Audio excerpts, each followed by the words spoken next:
the economy and the volatile stock market. Right now, the Dow Industrial not looking so good. It's down in the negative territory. This comes amid big losses yesterday after the Federal Reserve raised interest rates at the fastest pace in nearly 3 decades to help fight rising inflation.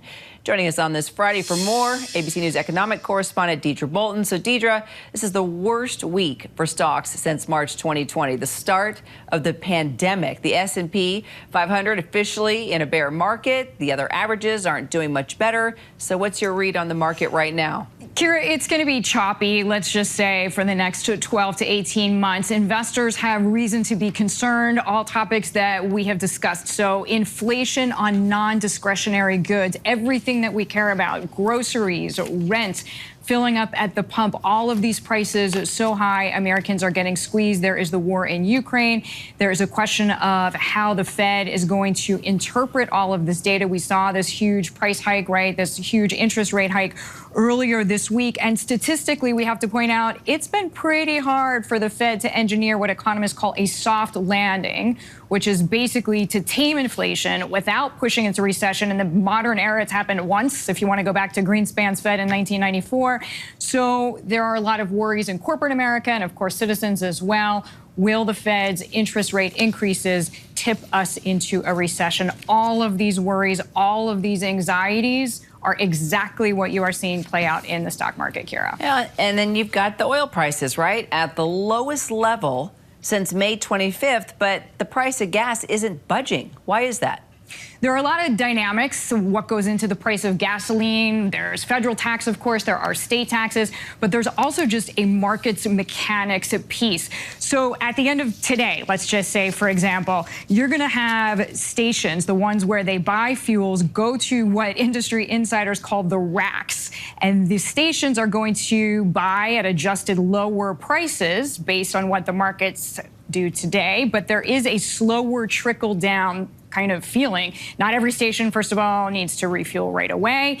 And then even those that do, they're going to be scared, Kira, to just drop the prices super fast because we don't know where this oil price is going. Obviously, Russia, huge energy exporter. This is a huge wild card in the energy story since the end of February. So even stations that need gasoline, they just aren't going to mark down gas super, super quickly just in case the price goes way back up and then they have to adjust. And of course, keep in mind, they have been paying themselves inflated prices, but there's a lot of components in the price of gas. So you're not going to get just an immediate reaction at the price of the pump. Best case scenario, it usually takes a few days, Kira. And we've talked about this isn't just an American issue. And according to the data, the U.S. doesn't even rank close to countries with the highest average gas price right now per gallon. So does that mean the U.S. is handling this surge better than other countries? Depends on how you define better. Put it this way, absolutely no one in the UK, no one in Europe has any sympathy for us whatsoever. I mean, we're paying, let's say, $5 a gallon national average. I mean, depending on where you are in Europe, you could see prices as high as $10. I've actually seen people in the UK tweeting out about the equivalent of $12 per gasoline. Of course, they pay by the liter, it's in pounds.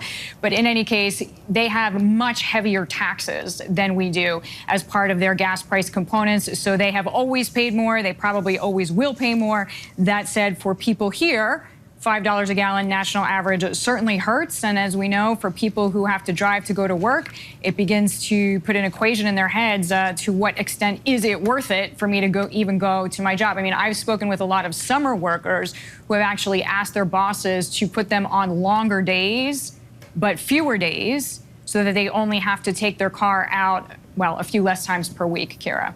Yeah, we have neighbors, too, asking bosses, can we just continue doing things online and not even come into the office? You know, it's nothing to do with COVID. It's all about the price of gas.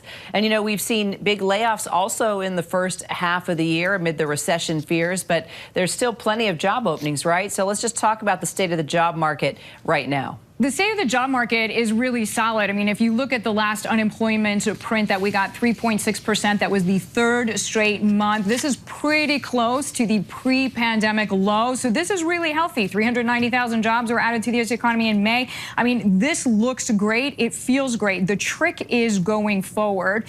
The Fed, as you well know, Kira, has a dual mandate, full employment. We're darn near close to that. The other part of its mandate is the price stabilization, inflation. So essentially, the Fed is asking itself, okay, to what extent do we raise rates, even if that tips us into a recession, which then would imply some job cuts or at least a lack of business investment and a lack of business spending. And that is really the place that the Fed is trying to walk between that rock and a hard place right now. As of the moment, U.S. economy, U.S. labor market looks very, very healthy. You even have labor force participation rate high, meaning most people who want a job can find a job, Kira.